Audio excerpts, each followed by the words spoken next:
Welcome to Owl's Air Guns. Please make sure you subscribe.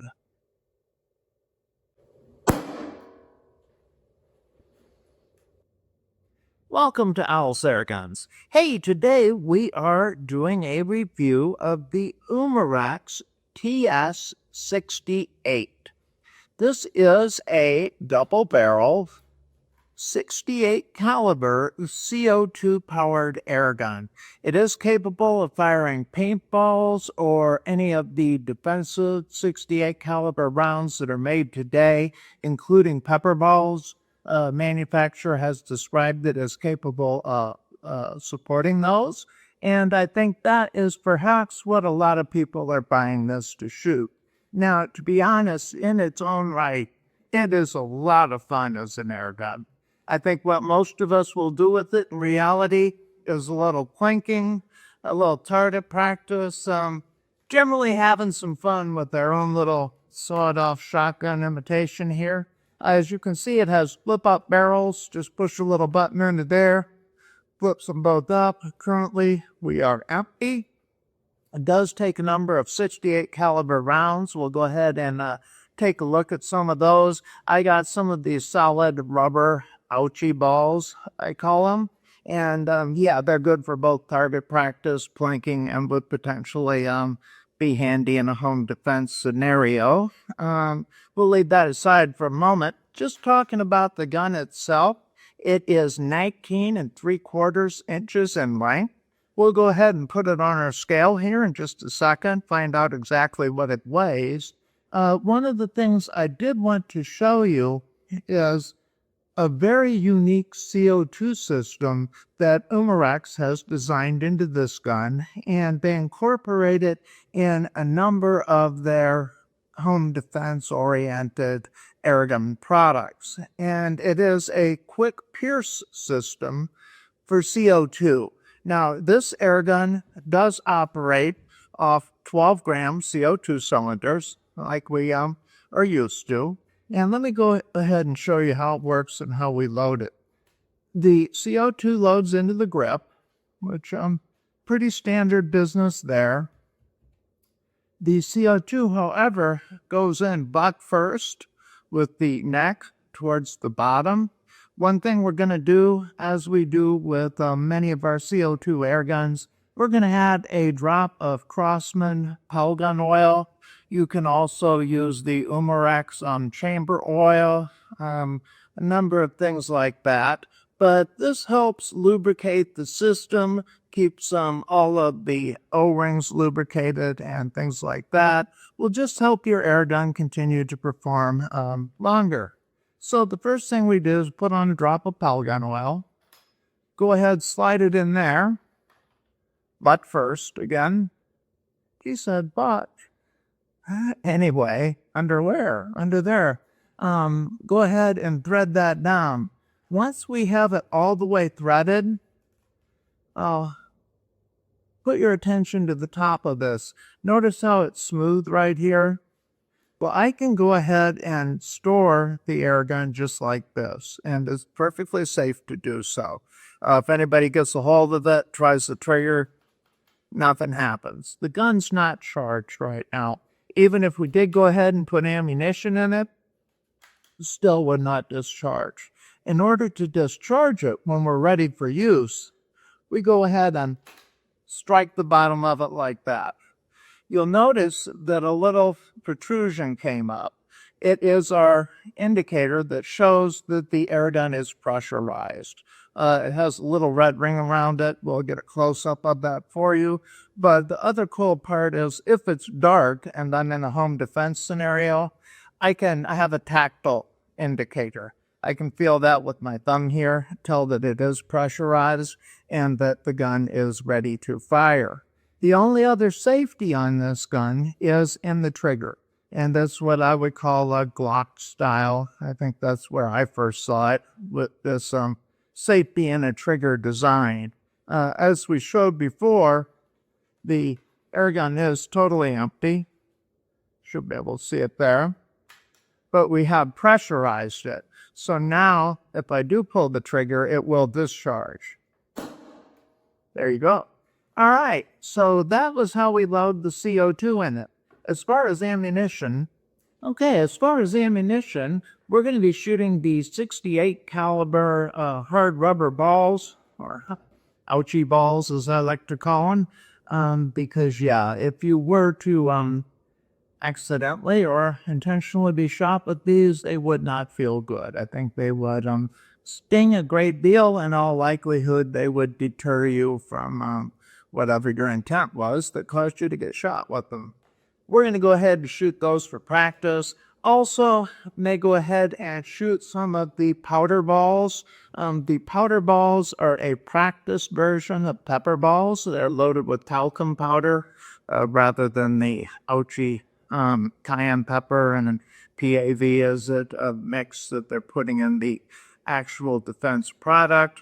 But these are obviously a lot more fun to be around when we shoot. So we'll do our prony testing, accuracy testing, that kind of thing with the hard rubber balls.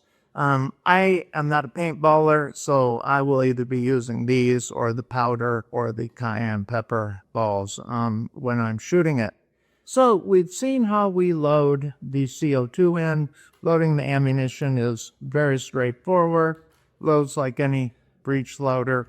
We simply pop up the barrel, take the pellets in hand, and insert them into the tube like that. Just push them in a little ways. There's actually a friction area here that holds them in place. We close it down and we are good to fire. The weather. And I will shoot those in a moment. Other things that we should talk about on this pistol. The differences between the Gen 2 product and the original or Gen 1 product. Those are, there's enhanced texturing on this pistol grip. They redesigned the pistol grip, put a nicer finish on it. Does feel very good in the hand.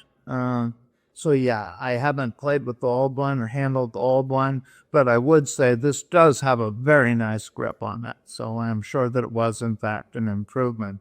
The other changes to Gen 2, Gen 1 did have the little pick rail beneath the barrel here, but Gen 2 added a pick rail on top that allows us to go ahead and mount a sight, red dot, or that kind of thing if we're interested. I'd also seen ammo carriers and other things that can attach here and take advantage of this additional mounting rail. So that's very cool. That has something that I think a lot of people are going to use and was a very good enhancement. Actually, I'm going to go ahead and take this in the other room to the range and shoot those, because even though this does have the trigger safety, I'm a little uncomfortable having it loaded right now. So give me just a second here.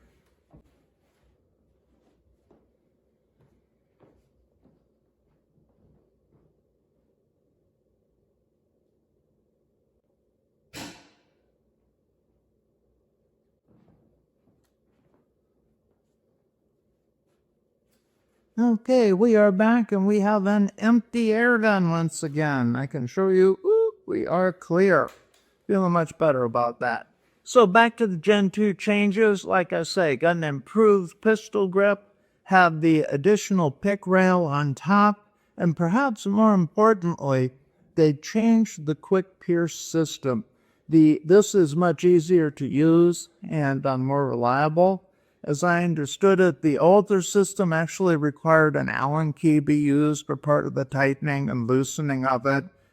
It was not as easy to strike and get reliable penetration on the CO2 capsule. And they improved the degassing with this. With this one, our quarter turn back to the left. We'll go ahead and initiate degassing. You'll get CO2 discharging into the grip area. And at that point, too, you can also press this down against a hard surface to aid in the gas draining out. Now, when I degassed the last one, it was pretty low already. I just had to do the quarter turn to the left, and it degassed completely. I could go ahead and unscrew it and put in a new cartridge. So, the features for Gen 2 seem to be very good. along the way, they have also, and it's not clear generationally, they haven't designated it as such, as I understand it, and you'll not see it advertised by the factory, but they have started including a new valve that you can almost call Gen 3.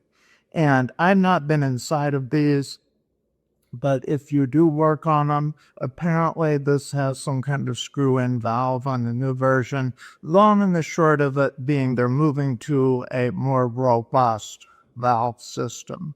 Now, there's been some confusion about power on these. These come at different power levels, and the basic gun, which came into the US, and I'm not sure how it was marketed throughout Europe, but the basic gun originally is said to have a power of 7.5 joules. And people quickly found out that you can go inside the valve, and much like a Crossman CO2 target pistol, there is a limiter in there, a restrictor, that restricts the volume of CO2 that will go into the valve. If you remove that limiter, you get the version that is sold as the 16 joule maximum power version. In some areas, this was sold all along, because of a variety of legislation kind of things, marketing. In some areas, it is restricted to 7.5 and a half. Here in the U.S., we don't have any legal restriction there, so many people removed the limiter and went for the full 16 joule power, and that's okay. I believe there are modifications for additional power beyond that, but I have heard that if you're running at full power that way and you're modifying it, eventually you're going to wear out this valve. But part of the reason there's a restrictor in there is durability, reliability. A full-blown 16 joule gun, particularly one that's hand modified, may not have the longevity that it would otherwise. In order to address that for the long run, supposedly they've introduced a sturdier valve. And like I said, I understand it's not marked on many of the boxes, but if you take a lot of these apart and you're buying the 16 joule version, and later, I suspect we're going to see more powerful factory versions, perhaps operating off nitro or compressed air, like Umarex did with their Aero launcher. They, first brought that as a CO2 launcher, then introduced a package for high-pressure air, introducing it as a pro version. And then just this last year, they introduced a version that utilizes their nitro air cartridge.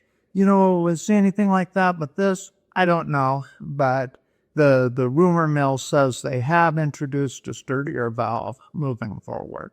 So, that's pretty much the differences between the Gen 1, Gen 2, and the quasi Gen 3. Other than that, let's go ahead and get a weight on this real quick. We'll do that right now. Okay, we're going to go ahead and get a weight on the Umarex TS68. And we are weighing in at 3 pounds, 10.7 ounces, or 1,665 grams. Now, I did understand from the factory that we were 19 and 3/4 inches long. Let's go ahead and move our scale, and we'll confirm that real quickly here. Okay, yes, and we do, in fact, have an overall length of, 19 3/4 all the way to the end of the piercing cap here. So that was accurate. As far as the height, including the adapter down to the piercing cap, we are just under 7 inches. So very compact indeed. Okay, thanks for tuning in to part 1 of our review on the Umarex TS68. In part 2, we're going to go ahead and do chronograph testing and get it to the range, do a little accuracy and power testing with it. Hey, thanks for sticking with me to the end. If you're not a subscriber, please consider giving us your subscription. Also, we have a really great members program. Would encourage you to check that out. Get early access to videos, get special videos, few features that bring you a little closer and really help support the channel. Memberships start as low as 99 cents a month. So love to have you become a member. Yeah, and if nothing else, maybe you can give us a thumbs up. Hey, thanks a lot for tuning in. I appreciate your attention and your time, and I look forward to seeing you on the next one.